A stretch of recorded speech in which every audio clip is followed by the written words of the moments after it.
Para el día de hoy lo que nos convoca es un club de revista del artículo clortaliona para el tratamiento de la enfermedad renal crónica avanzada. El asesor para esta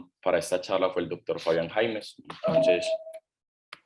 les traigo para esto, este es el orden del día. Vamos a hablar algo muy corto de la farmacología, de la historia de estos medicamentos para el tratamiento de la presión arterial, algo de los estudios previos y entraremos en materia hablando del estudio CLIC y posteriormente haremos una lectura crítica de este estudio y seguiremos con unas conclusiones. Entonces, hablando de la farmacología, las tiazidas, los diuréticos tiazidas se dividen en dos, principalmente dependiendo de si son moléculas como tal tiazidas o similares a las tiazidas, donde dentro del grupo de las tiazidas tenemos la primera sintetizada que fue la clorotiazida, la que es más ampliamente conocida que es la hidroclorotiazida, y ya otras moléculas que se han dejado en desuso por sus altas dosis y por sus principales efectos adversos. Estos medicamentos se caracterizan por tener dentro de su estructura química un anillo de benzodiazina, mientras que los medicamentos similares a las tiazidas tienen en este mismo grupo farmacológico porque tienen un mecanismo de acción que es similar, pero son diferentes respecto a su composición química. Es así como la clortalidona es una talimidina y los otros medicamentos como la indapamida y la metolazona son quinazolinas. Basado en esto,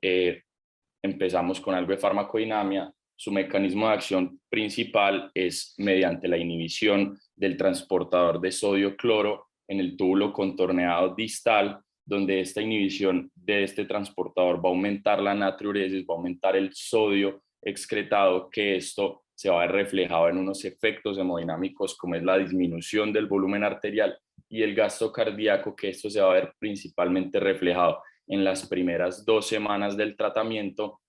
pero que a medida que va pasando el tiempo por mecanismos compensadores, esto va a volver a su estado basal y ya en la fase crónica del tratamiento después de las 4 a 8 semanas se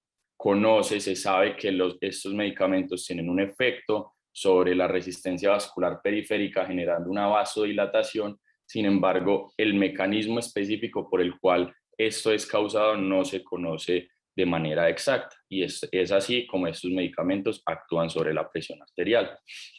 Hablando algo de su farmacocinética, todos estos grupos, todos estos medicamentos dentro de su estructura química poseen un grupo sulfa y estos medicamentos se secretan por el túbulo contorneado proximal utilizando el mismo sistema de secreción de ácidos orgánicos en este lugar, donde compiten con el ácido úrico para su secreción renal y su excreción es única y exclusivamente renal. Hablando de los principales efectos adversos, es conocido que la mayoría de los efectos adversos relacionados a las tiazidas son metabólicos, principalmente la hipocalemia está causada por una secreción pasiva de potasio como compensación de esa natriuresis que se da en el túbulo contorneado distal y que en el túbulo colector, por esta misma natriuresis, vamos a secretar potasio al mismo tiempo. Va a haber también hiperuricemia explicada por esa competencia que tiene con el ácido úrico en su secreción. Los estudios durante la historia han demostrado que los pacientes que toman tiazida tienen un mayor riesgo de desarrollar diabetes mellitus tipo 2 de novo e intolerancia a los carbohidratos. Este efecto relacionado principalmente por la hipocalemia, que va a generar una menor secreción de insulina en las células beta del páncreas y una menor absorción y utilización de los carbohidratos en el tejido periférico. Además de eso,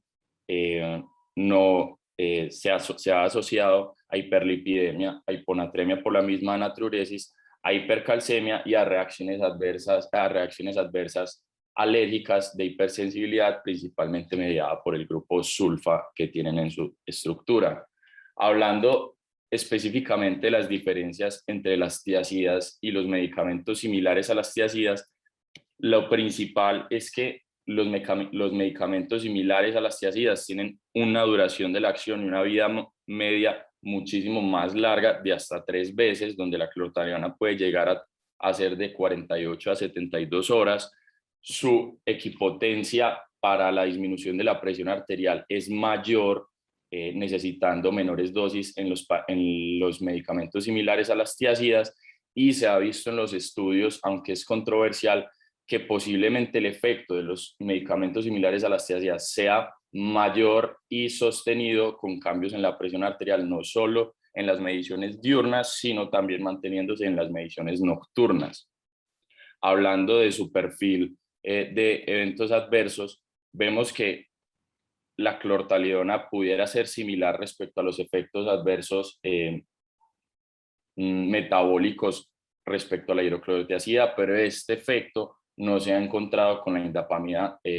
a dosis bajas, y en la presentación de liberación prolongada se desconoce específicamente cuál es el mecanismo por el cual esta no tiene estos eventos adversos metabólicos, pero es una de las diferencias importantes. Además de esto, sabemos que los medicamentos similares a las tiazidas tienen efectos pleiotrópicos, que pudiera ser la razón por las cuales estos medicamentos han demostrado disminuir, además de la presión arterial, eventos cerebrocardiovasculares en los estudios principales. Esto principalmente mediado por una reducción de la agregación plaquetaria, una reducción del estrés oxidativo y muchos otros efectos sobre moléculas que actúan principalmente en el endotelio y que ayudan al mejor manejo de la presión arterial. Hablando específicamente de lo que hemos visto respecto a resultados en estudios grandes, un metaanálisis del 2015 demostró que solo los medicamentos similares a las tiazidas, principalmente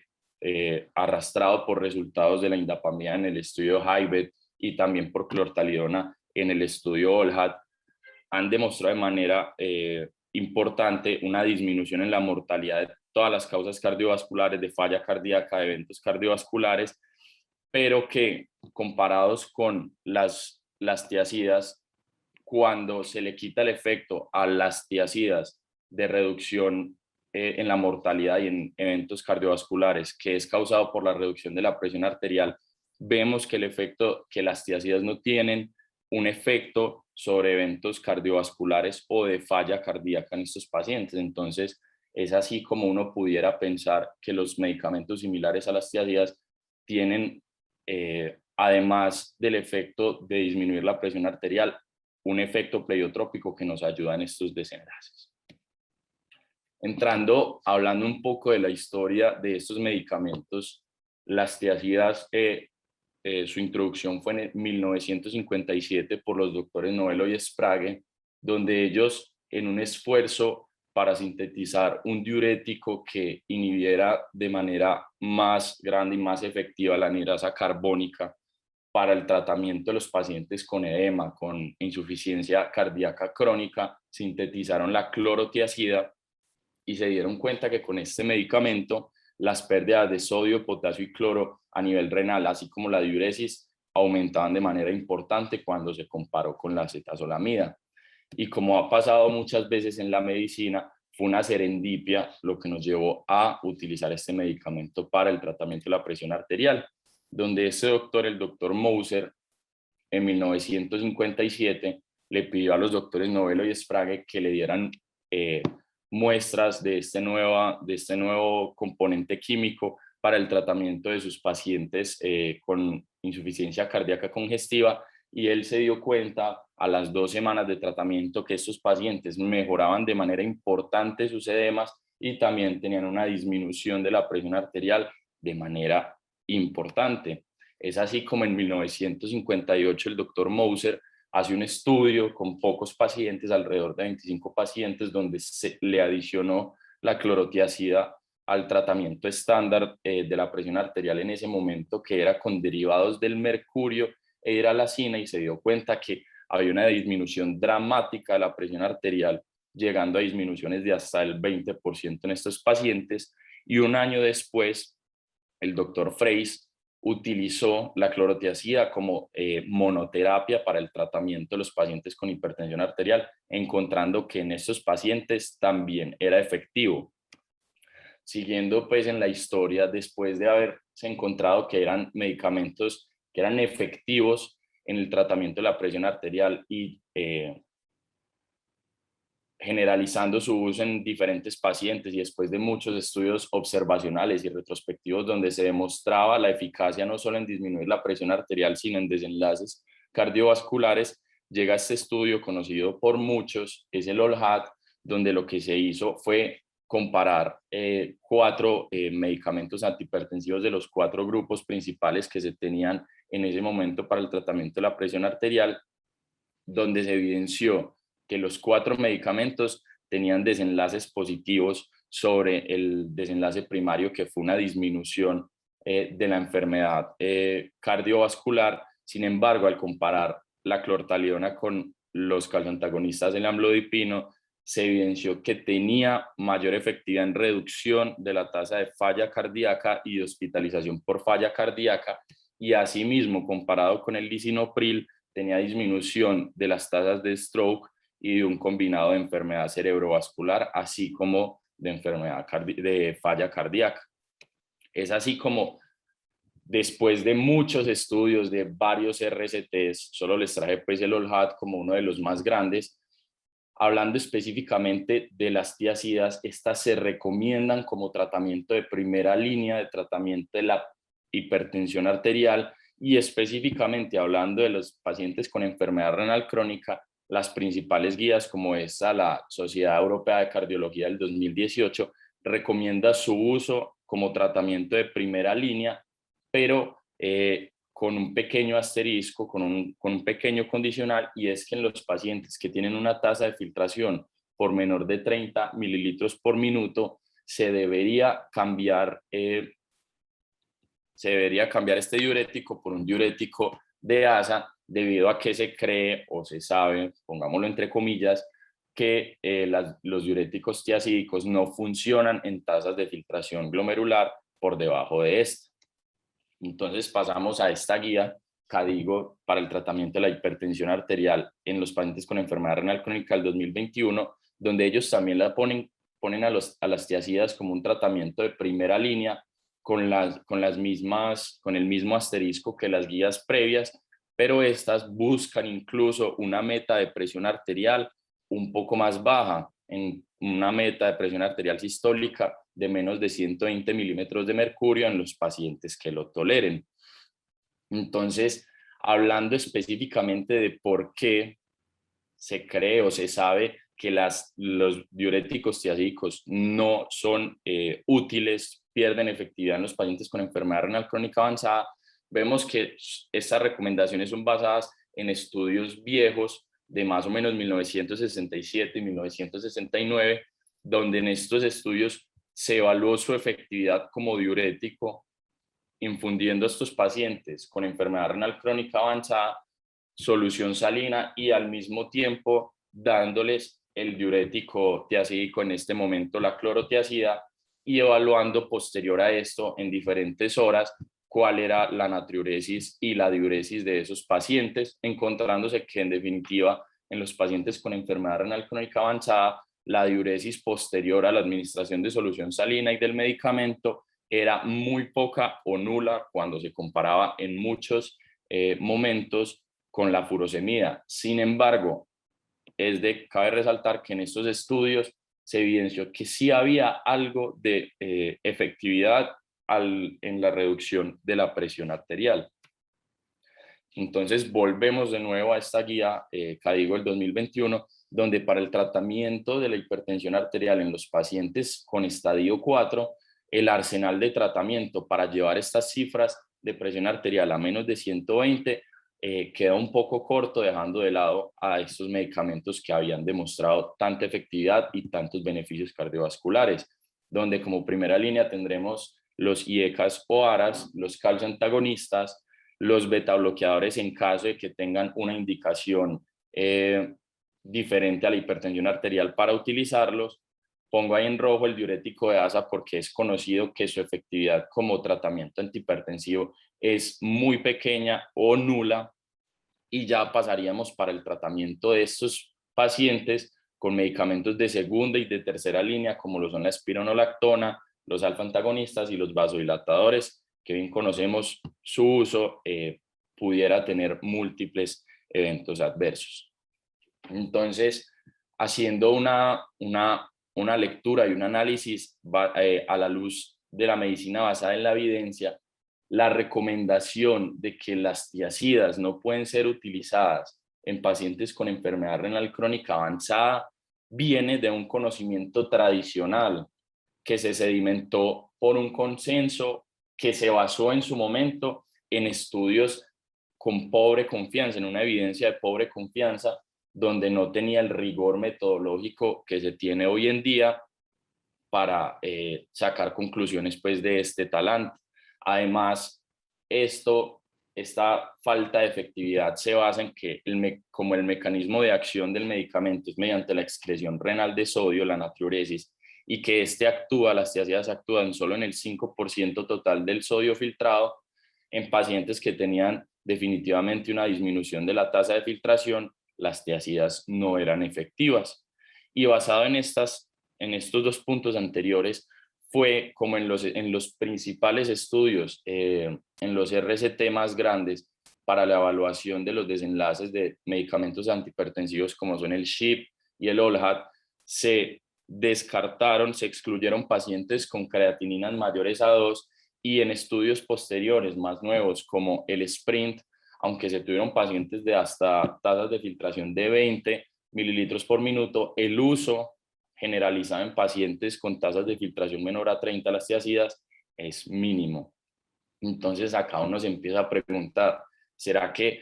teniendo estos medicamentos que han demostrado ser tan efectivos para la presión arterial, que han demostrado beneficios en disminución del riesgo y de eventos cardiovasculares, estaremos haciendo bien al quitarle la oportunidad a estos pacientes con enfermedad renal crónica de tomar estos medicamentos? Evidencia posterior de los años 2000 y de los años 2015 quiso evaluar la eficacia de la hidroclorotiazida comparada con la furosemida en estos pacientes con enfermedad renal crónica para el tratamiento de la hipertensión arterial, donde se vio que en estos casos la hidroclorotiazida era al menos similar en eficacia para el tratamiento de la hipertensión arterial con la furosemida. Sin embargo, con los problemas que ya les había dicho, que posiblemente la hidroclorotiazida y los diuréticos tiazídicos no eran tan buenos antihipertensivos como los medicamentos similares a las tiazidas como clortaliona y dapamida. En el año 2014, el doctor Agarwal, que es un nefrólogo estadounidense, hizo este estudio piloto utilizando clortalidona en los pacientes con enfermedad renal crónica avanzada, un estudio de pocos pacientes, alrededor de 69 pacientes, donde encontró que la clortalidona sí era efectiva para el tratamiento de la presión arterial en este grupo de pacientes. Entonces, entrando ya en materia, este mismo doctor Agarwal publica este estudio que fue publicado en el New England Journal of Medicine en noviembre del 2021 acerca de la clortaliona para el tratamiento de la presión arterial en enfermedad renal crónica avanzada. Este fue un ensayo clínico aleatorizado multicéntrico, realizado en 3 hospitales de Indianápolis en Estados Unidos. Fue doble ciego, donde estaban cegados los pacientes y los cuidadores investigadores del estudio, y que fue controlado con placebo. Los pacientes incluidos en el estudio eran pacientes mayores de 18 años que tuvieran una enfermedad renal crónica estadio 4, que tuvieran además de eso una hipertensión arterial no controlada definida como una presión sistólica mayor a 135 y 85, y que debieran recibir al menos un medicamento antihipertensivo. Se excluyeron de ese grupo de pacientes, de este estudio, pacientes que tuvieran una hipertensión arterial no controlada con cifras tensionales altas, que tuvieran un evento cardiovascular importante en los últimos 3 meses, que en el momento del ingreso al estudio estuvieran tomando tiazidas o diuréticos de asa a dosis muy altas, que estuvieran en embarazo o lactancia, que tuvieran una reacción de hipersensibilidad conocida a las sulfas, o que fueran pacientes trasplantados o que recibieran terapia inmunosupresora por otra razón. Respecto a la aleatorización y el cegamiento, se hizo 1 a 1 con un diseño de bloques permutados al azar, que fue categorizado según el centro y el uso previo de diuréticos de asa. La aleatorización se ocultó mediante, se hizo y se ocultó mediante una secuencia de aleatorización generada por un estadístico, que era ocultada por un sobre cerrado que solo se descubría cuando el paciente iba a ser aleatorizado. La intervención fue el inicio de clortalidona a dosis de 12.5 miligramos, con aumentos paulatinos de la dosis en la semana 4 y en la semana 8, basados en las metas de presión arterial, hasta llegar a una dosis máxima de 50 miligramos al día. No se aumentó la dosis si había un evento adverso, y se suspendía el régimen si cumplía alguna de estos criterios. Como eventos adversos relacionados a la terapia se tuvo la hipertensión ortostática, hipercalcemia, hipocalemia, una crisis de gota aguda y hospitalización por descompensación de diabetes mellitus. Y como criterio de suspender el tratamiento, un rash sospechoso que fuera causado por la clortalidona, un evento adverso grave de los anteriores que les nombré y que fuera grave, la presencia de lesión renal aguda, y asociado a esto unas cifras tensionales no controladas en rango de crisis, a pesar de haber hecho un ajuste de la dosis de medicamento una semana previa. O definitivamente que las cifras tensionales estuvieran elevadas a pesar de haber hecho ajuste de la dosis y que esta no hubiera demostrado efectividad en estos pacientes. Hablando específicamente de cómo se hizo el estudio se dividió en 2 fases. Una primera fase de run-in, donde los pacientes en la primera visita se tamizaban para ver si cumplían los criterios de inclusión al estudio, se les preguntaba si querían hacer parte del estudio, se hacía firmar un consentimiento, y luego una semana posterior, en la visita 2, a estos pacientes se les realizaba unos ajustes en el tratamiento que venían tomando en casa para el tratamiento de la presión arterial, donde si tomaban IECA, ARA o beta bloqueador, estos se cambiaban por lisinopril o losartán y atenolol, en dado caso que tomara cada uno de estos grupos. Y si tomaban cualquier otro medicamento, esto sí se dejaba sin modificación alguna. Posterior a esto, eran citados los pacientes 2 semanas después para la tercera visita. Ahí, antes de esta tercera visita, se les tomaba un mapa a los pacientes, y era en esta visita donde los pacientes que ya tenían pues como la otra fase de running eran aleatorizados. En cada visita, a partir de la visita de aleatorización, es decir, desde la semana 3 hasta la semana 14, se hicieron mediciones tanto de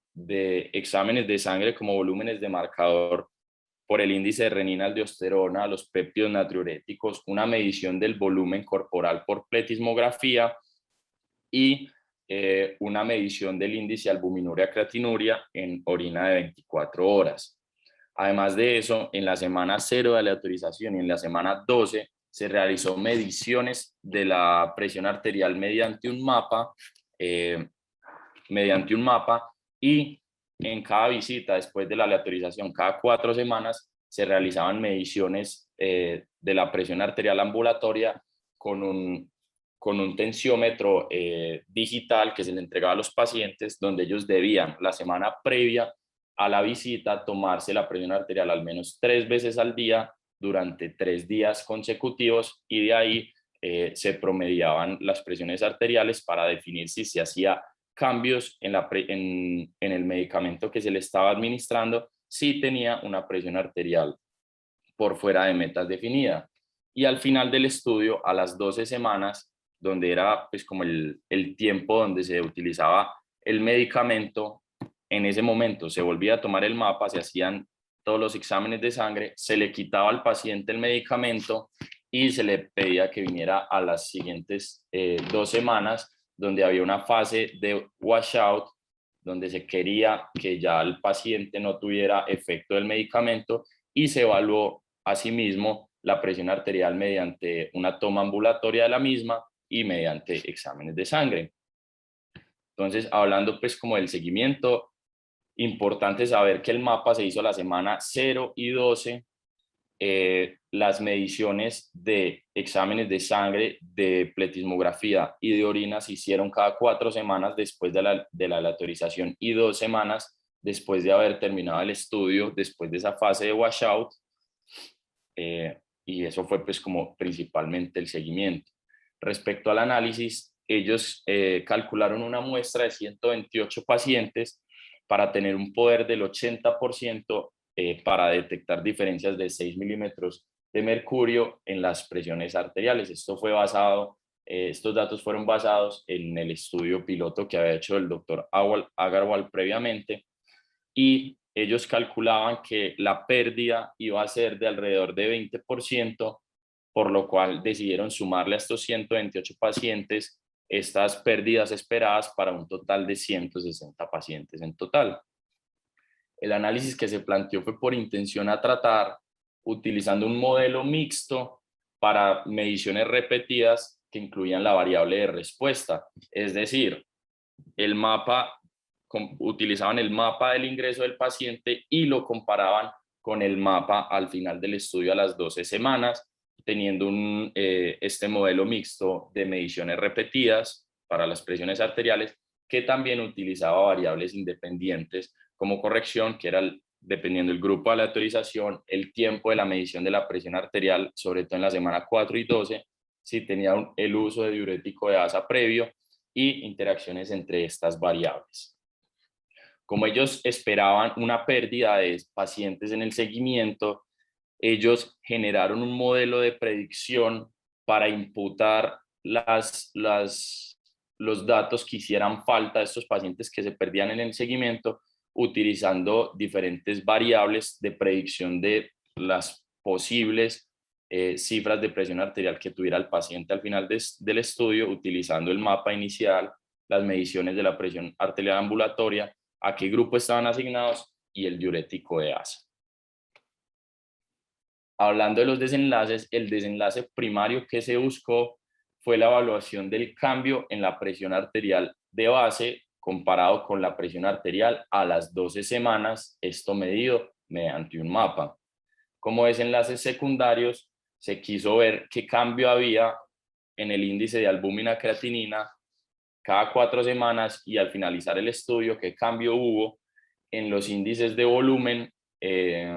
bien sea serológicos o por pletismografía, y además de eso se quiso hacer como un análisis de los principales eventos adversos relacionados a esta terapia. Hablando específicamente de los resultados, 2.849 pacientes fueron evaluados para elegibilidad, de los cuales solo 53% fueron elegibles. Esto fue en la primera visita. Si estos firmaban el consentimiento o querían entrar en el estudio, se les citaba una segunda visita, donde estos solo el 33%, 495 pacientes aceptaron volver a la visita, de estos solo 403, y en esta segunda visita fue donde les hicieron el cambio del tratamiento de los antihipertensivos que les nombré, donde posteriormente a esto, en la tercera visita, donde se hacía el mapa inicial y se hacía la aleatorización, se encontró que 243 pacientes fueron excluidos en este punto, de los cuales un poco más de la mitad fueron excluidos porque no cumplían los criterios de inclusión, principalmente dado por presiones arteriales fuera del rango, una tasa de filtración fuera del rango, lo que nos habla de que posiblemente este ajuste del tratamiento antihipertensivo de los pacientes ambulatorios hizo que esa presión arterial tuviera una variabilidad importante antes de la aleatorización. Siguiendo en esto, fue solo 160 pacientes los que entraron al estudio y a la aleatorización, donde se dividieron pacientes, 81 en el grupo de clortalidona y 79 en el grupo de placebo. Vemos que de manera llamativa alrededor de 20 pacientes no completaron el estudio, donde ellos describen como pérdidas en el seguimiento solo 2 pacientes en cada grupo, y que no terminaron el estudio ciertos pacientes porque 2 tuvieron unas cifras tensionales por encima del valor normal en el grupo de clortalidona y 3 presentaron eventos adversos. Sin embargo, nos vamos a dar cuenta más adelante que posiblemente estas pérdidas hayan sido un poco más grandes que solo estos 4 pacientes, como ellos dicen ahí. Hablando específicamente de los resultados, entonces, ¿qué encontramos en nuestro estudio? La tabla 1 nos muestra las características demográficas de los pacientes, donde vemos que la mayoría de los pacientes que fueron incluidos en el estudio, 77 y 78%, eran hombres, que la mayoría eran pacientes caucásicos o afrodescendientes, mientras que no había una representación de hispanos importantes. Las comorbilidades importantes, tenemos que la mayoría de los pacientes eran diabéticos, que también tenían gota, tenían falla cardíaca, enfermedad coronaria, los cuales nos habla de que si era un grupo heterogéneo donde tuviera diferentes comorbilidades, que es a lo que nos enfrentamos en los pacientes con enfermedad renal crónica, y que la principal causa de esta era la diabetes y la hipertensión, como es sabido hoy en día, pues respecto a la epidemiología de la enfermedad renal crónica. Siguiendo con esto importante, vemos que la presión arterial sistólica media estaba en rango de no control en los 2 grupos, que los pacientes, además de todo, tenían un índice de albuminuria, creatinuria elevado, donde la mayoría de los pacientes, entre el 65 y el 69%, tenían un índice que los categorizaban en una categoría A3, con una tasa de filtración glomerular de alrededor de 23 mililitros por minuto. De los medicamentos que tenían los pacientes,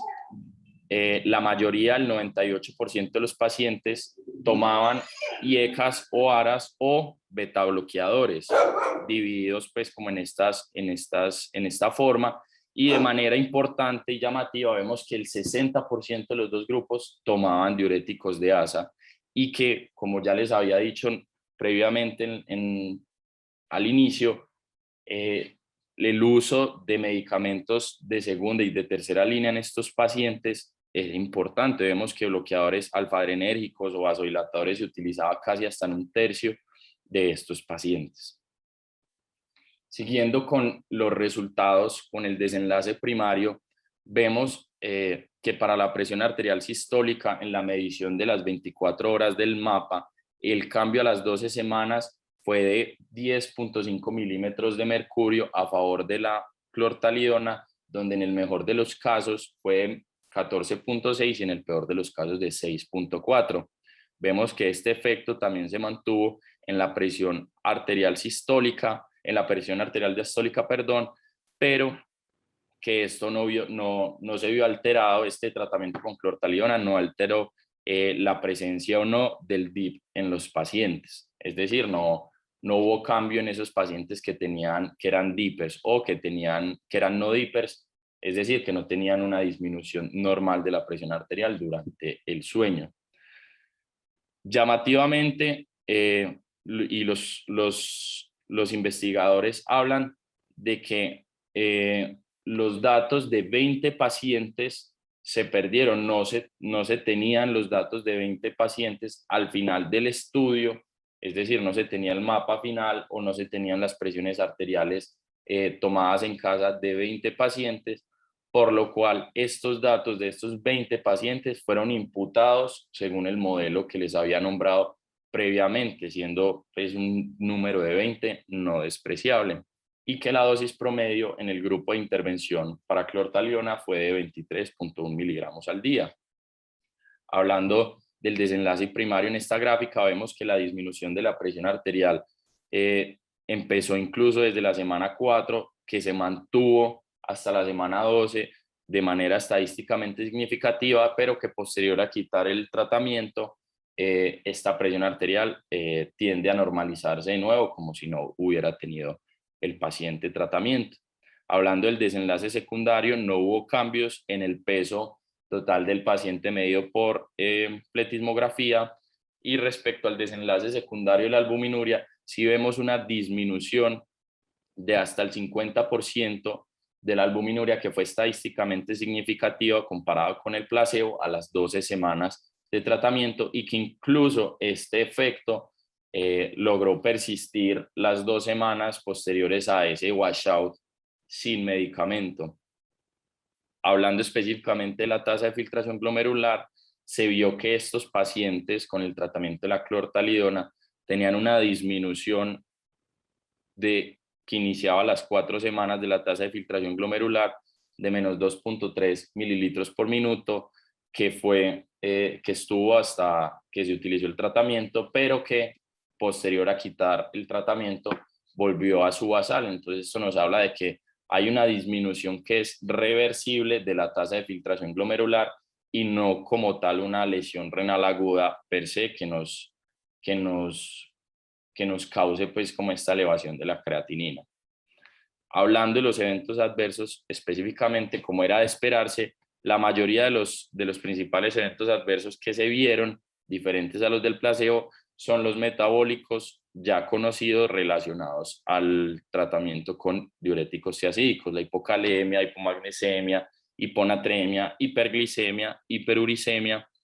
la presencia de hipotensión ortostática y de mareo. Pero acá les pongo en verde, ellos ponen como lesión renal aguda, y esto pues es un dato muy asustador, porque 41% de los pacientes hayan presentado lesión renal aguda, le hace prender a uno las alarmas. Sin embargo, para ellos la definición de lesión renal aguda en este estudio se daba como una elevación de más del 25% de la creatinina basal, pero llamativamente para esta elevación de la creatinina se logró hacer una asociación donde se vio que eran los pacientes que tomaban clortalidona más diurético de asa los que tenían un riesgo aumentado de esta elevación de la creatinina, mientras que esta asociación no se encontró en los pacientes que tomaban solo clortalidona sin el diurético. Es así como posiblemente este aumento de la creatinina o esta lesión renal aguda que ellos refieren haya sido solo en los pacientes que tenían clortalidona y diurético de asa. Entonces, los investigadores, como parte de su artículo, nos dan como ciertas frases y ciertos puntos importantes de lo que encontraron en su artículo, y dicen que la dosis más baja de clortalidona fue la que produjo la mayoría de los efectos sobre la presión arterial, y que esta puede ser la dosis más segura. Además, por esta relación que encontraron de la clortalidona, los diuréticos de asa y la lesión renal aguda, ellos dicen que la clortalidona se debe usar con cuidado en los pacientes que reciben diurético de asa por el riesgo de aumento de la creatinina. Además, dicen que la disminución de la albuminuria ocurrió en las primeras 4 semanas, explicado posiblemente por el efecto hemodinámico antihipertensivo, y que las tiazidas posiblemente potencian el efecto antialbuminúrico de los otros bloqueadores del sistema renina-angiotensina-aldosterona. Y ellos dicen, además de eso, que esta disminución en la albuminuria pudiera tener efecto de protección renal y cardiovascular en los pacientes con enfermedad renal crónica. Además de eso, ellos hablan de esa disminución de la tasa de filtración glomerular y dice que son cambios reversibles que fueron posiblemente por un mejor control de la presión arterial, y que la descontinuación del medicamento llevó a que esta tasa volviera a su basal. Ellos hablan también ahí respecto a lo que se sabe de la seguridad de los diuréticos tiazídicos a largo plazo, y dicen que en el OLHAT y en el seguimiento en el OLHAT, la clortalidona no mostró un aumento del riesgo de la lesión renal aguda, de inicio de terapia de reemplazo renal o de muerte con el uso prolongado de las tiazidas. Sin embargo, pues cabe recordar de que son pacientes completamente distintos, donde estos pacientes son enfermos renales crónicos con un estadio 4, mientras que en el OLHAT eran pacientes con unas tasas de filtración, digámoslo así, mayores. Pasando ahora a la lectura crítica de este estudio, vamos a hablar si se aleatorizaron los pacientes y hubo ocultamiento. Sí, se dio efectivamente esto. Los pacientes de ambos grupos tenían factores pronósticos similares. Sí, vimos en la tabla 1 que los pacientes eran similares.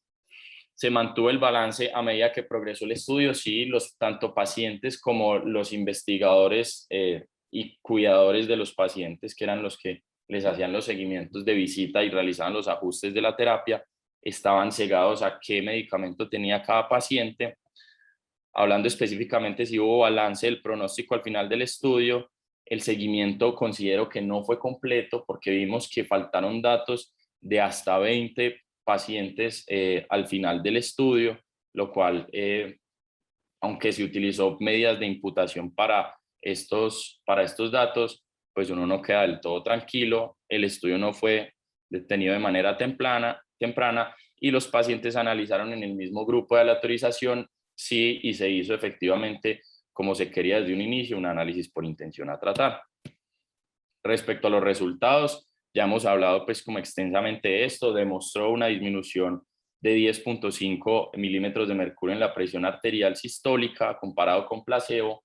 que fue estadísticamente significativo, una disminución de la albuminuria de hasta el 50%, que fue estadísticamente significativo, pero esto con el riesgo de aumento de la creatinina hasta un 25% de la basal, sobre todo en estos pacientes que tomaban clortalidona y diurético de asa al mismo tiempo, pero que este efecto no se vio en los pacientes que no tomaban los diuréticos de asa. Volvemos a esta tabla que habla específicamente de los resultados y hablando de si específicamente si puedo aplicar los resultados a mis pacientes. Si los pacientes del estudio son similares a los de mi práctica clínica, pues uno no queda tranquilo porque la mayoría de los pacientes en el estudio eran hombres, la mayoría eran americanos, caucásicos o afrodescendientes, aunque las causas y las comorbilidades de la enfermedad renal crónica eran muy similares a las que vemos en nuestros pacientes en nuestro medio, que hay un poquito la duda de si podemos generalizar estos resultados a nuestros pacientes en la práctica colombiana. ¿Se consideran los desenlaces importantes para los pacientes? Yo digo que no, porque el desenlace primario fue disminución de la presión arterial, que son desenlaces subrogados y no desenlaces fuertes. Y si los posibles beneficios del tratamiento valen los potenciales riesgos y costos, pues aunque se demostró efectividad, todavía no sabemos si su uso tiene repercusiones sobre desenlaces duros de protección renal o cardiovascular en estos pacientes, y si se vio que incluso en estas tasas de filtración glomerular pudiéramos tener el riesgo de una lesión renal aguda que pudiera ser el precipitante a que ese riñón pudiera terminar en diálisis, de que estos pacientes sí pudieran tener varios eventos adversos graves y sí les dan los eventos adversos metabólicos conocidos de la terapia. Entonces, por el momento, yo diría que no. Estas son las conclusiones pues, que les traigo respecto al estudio, que las he venido hablando durante toda la charla, pero como conclusión principal, considero que se necesita evaluar la seguridad y la eficacia de este tratamiento, sobre todo en reducción de resultados duros con un RCT que tenga un mayor número de pacientes y no tenga algunas de las fallas metodológicas que este tuvo. Tengo pues como esta frase de este señor Orville Wright, uno de los famosos hermanos Wright, que me recordó pues como algo importante de esta charla, que dice: si todos trabajamos en la suposición que lo que se acepta como verdadero es realmente cierto, habría pocas esperanzas de avance. Muchas gracias. Muy bien, Luis. Muy buen trabajo. Felicitaciones, hermano. Recuérdenme, por favor, cómo era que ellos asumían el manejo del paciente que necesitaba diálisis en el transcurso del estudio, porque si no estoy mal, me pareció ver en la figura inicial que un paciente requirió diálisis antes de ser aleatorizado, o cómo se consideraba el manejo con respecto a la necesidad de diálisis en el estudio, Luis. En este estudio, pues solo entraban pacientes con enfermedad renal crónica en estadio 4, ¿cierto? No entraban los pacientes que eran estadio 5, es decir, prediálisis, pero ellos sí dicen que un paciente de estos terminó en diálisis y en el texto específicamente hablan de que este paciente que entró en diálisis, se los muestro por acá, fue causado porque el paciente se infectó, tuvo una lesión renal aguda relacionada a la infección y terminó pues en diálisis durante el estudio, pero no fue pues como relacionado a la terapia, simplemente se infectó durante el estudio. Acá pues respecto a los eventos adversos serios, ellos tomaron principalmente las infecciones, eventos cardiovasculares o eventos renales, y dentro de este evento renal y uno de evento de infección está ese paciente que terminó en diálisis. Ninguno de los pacientes, aunque ellos dicen que tuvo lesión renal aguda, fue tomado esta definición de lesión renal aguda solo como una elevación del 25% de la creatinina basal del paciente, no con los criterios de la CADIGO de lesión renal aguda. Y hablan específicamente de que solo un paciente como tal se tuvo que suspender el tratamiento porque hizo una lesión renal aguda como tal, pues ya así descrita de las guías CADIGO. muy bien, sí, porque este OR que menciona acá es básicamente para la comparación entre aquellos que tenían diurético de asa versus los que no, ¿cierto? Ahí es donde hay un gran aumento en la creatinina con la combinación de diuréticos. Sí, señor. Sí, señor. Sí, señor. Sí, bueno, realmente en cierta forma uno no, o digamos que sería entre comillas un poquito injusto, el análisis que hizo Luis está excelente, sería un poquito injusto asumir este tipo de estudios con las preguntas de aplicabilidad que vieron que Luis las chuleó todas en rojo, porque es de esperar en un estudio que apenas está explorando la utilidad. Digamos, este estudio sería equivalente a lo que llamamos en el lenguaje tradicional de los clinical trials, los estudios de fase 2, en los cuales, por definición, tenemos desenlaces que se consideran intermedios o sustitutos y por definición apenas se está explorando la posibilidad de ir a un estudio mayor. Entonces, de alguna forma, casi que sabemos que en este tipo de estudios estas preguntas de aplicabilidad se van a quedar corticas porque los desenlaces por definición son desenlaces que todavía no cumplen los criterios de aplicabilidad para digamos, evaluarse desde el punto de vista clínico, y por esa misma consideración no es posible saber si el balance de riesgo-beneficio va a beneficiar o no va a beneficiar la intervención. Adicional a la conclusión de Luis acerca de los desenlaces importantes que se necesitan, el mayor número de pacientes, también es importante agregar el concepto del seguimiento, ¿no? Es necesario tener un seguimiento de un tiempo mucho mayor a 12 semanas para poder establecer en un tiempo más razonable qué tan apropiado sería el balance a favor o en contra del tratamiento. David, adelante. Muchas gracias por participar. Hola, profe, ¿cómo estás? ¿Cómo está? Excelente trabajo del residente, lo felicito, hermano. Pues estuvimos atentos a toda la hora, yo creo, porque los pusiste muy bien. ¿Me puedes mostrar lo de la disminución del peso? Es que no sé cómo Profe, interpretaste la disminución del peso de estos pacientes. No sé cómo estoy comparando con eso. Profe, ellos la medición del peso lo hicieron basado en pletismografía, y aunque hubo una reducción del peso, ellos hablan que en realidad no fue estadísticamente significativa, aunque aquí en las gráficas lo muestran como tal. Ellos no lo toman como algo significativo, aunque es algo pues conocido en la terapia diurética que estos pacientes en la fase inicial, por lo menos en las primeras 2 a 4 semanas, sí tengan una disminución del peso, pero ellos decían pues que esto no fue importante en los pacientes. Ya te entiendo. Porque la duda que yo tengo es, o sea, cuando tú leíste lo de la parte de estas que hacías y la clortaliona como tal, el efecto antihipertensivo es más causado por la disminución de la resistencia y demás, o por un efecto diurético. Profe, Ahí es donde tenemos una zona gris de la evidencia. Sabemos pues que, como les dije, la primer parte del tratamiento, de la efectividad del tratamiento con las tiazidas es mediado hemodinámicamente, ¿cierto? Disminución de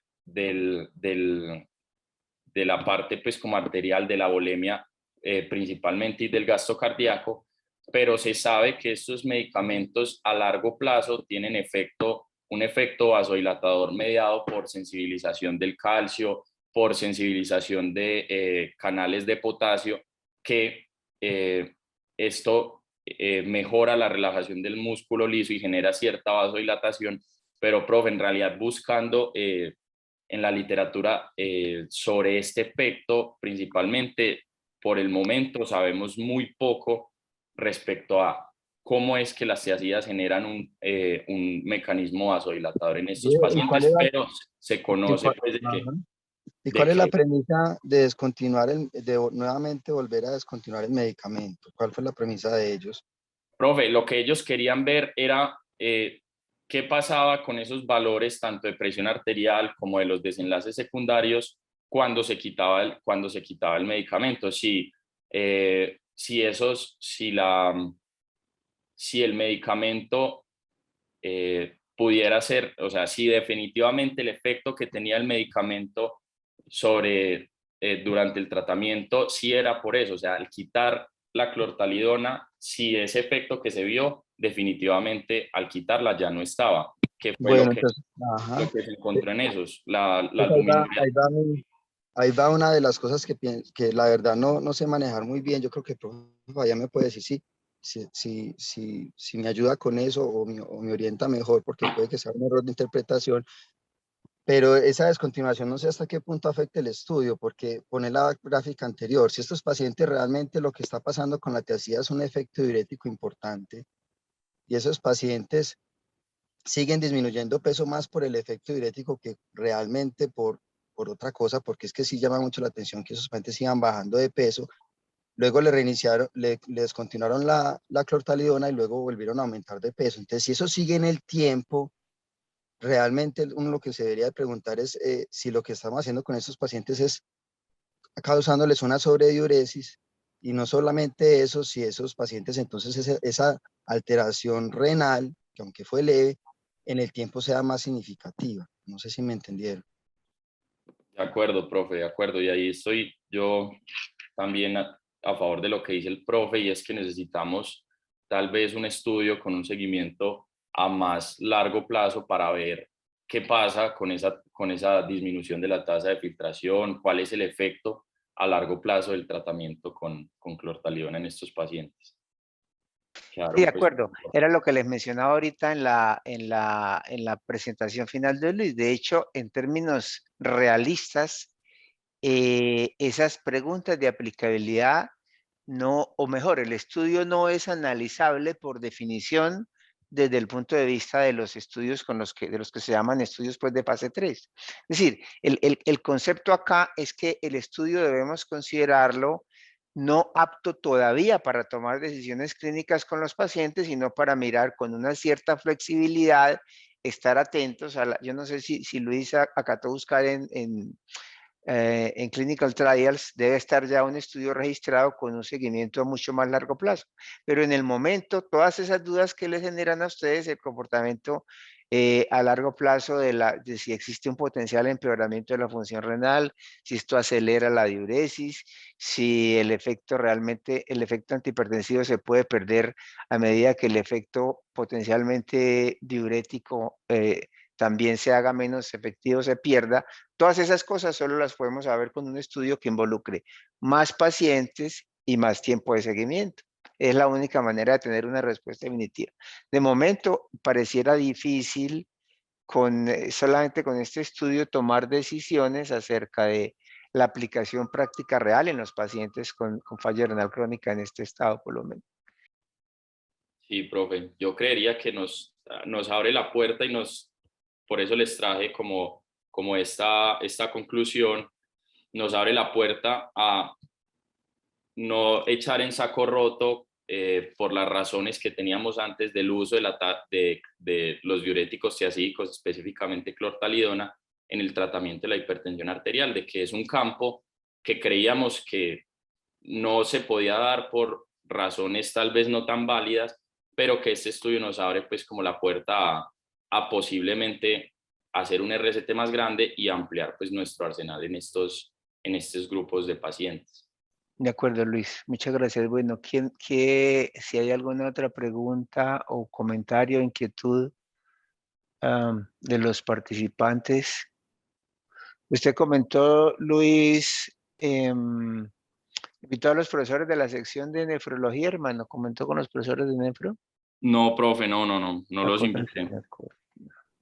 Luis, la dosis promedio, ¿cuánto fue? ¿Me volvés a recordar? Profe, fue de 23.1 miligramos, pero los autores dicen que la mayoría de los pacientes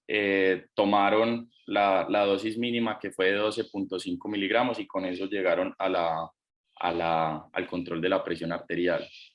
¿No dicen qué hicieron con el 60% de los pacientes que tomaban furosemías? ¿Algunos se la suspendieron o continuaron la misma medicación? No, profe, respecto a las cointervenciones y nada, no, ellos no hablan de que hayan retirado los diuréticos tiazídicos, pero sí tuvieron en cuenta en esos pacientes que tomaban dosis altas de diuréticos de ASA, furosemida, principalmente con dosis mayores de 200 miligramos, a esos pacientes sí los excluyeron del estudio, pero pues ya son dosis bastante altas. Pero no, pues ellos en el estudio no hablan de que durante el seguimiento, durante el tratamiento hayan quitado algún medicamento específico, solo hablan de cuáles eran los criterios de parar el tratamiento, y se dio solo en 2 pacientes del grupo de clortalidona, porque en esos pacientes se demostró que no era efectivo, porque las cifras tensionales fueron pues muy altas. No se logró pues como control en 2 pacientes solamente. Y de hecho esa combinación, David, fue la que más generó la preocupación de ese era el OR que yo le preguntaba a Luis. Esos de esa combinación fueron los que tuvieron más riesgo de elevar la creatinina. Esa combinación es la que hay que echarle como el ojito. De pronto hay que ser más cuidadosos en el estudio siguiente, en la forma como consideren, quizás bajar un poquito el umbral de suspensión de exclusión para diuréticos, porque es extremadamente frecuente que estos pacientes en ese estado de función renal estén con diuréticos de ASA. De acuerdo. Bueno, muy bien, excelente presentación. Luis Miguel, felicitaciones, hermano, muy buen trabajo. Y muchas gracias a David y a todos los colegas que participaron en el Club de Revistas. Feliz día y feliz semana para todos. Feliz día, hasta luego, que estén muy bien, gracias por asistir.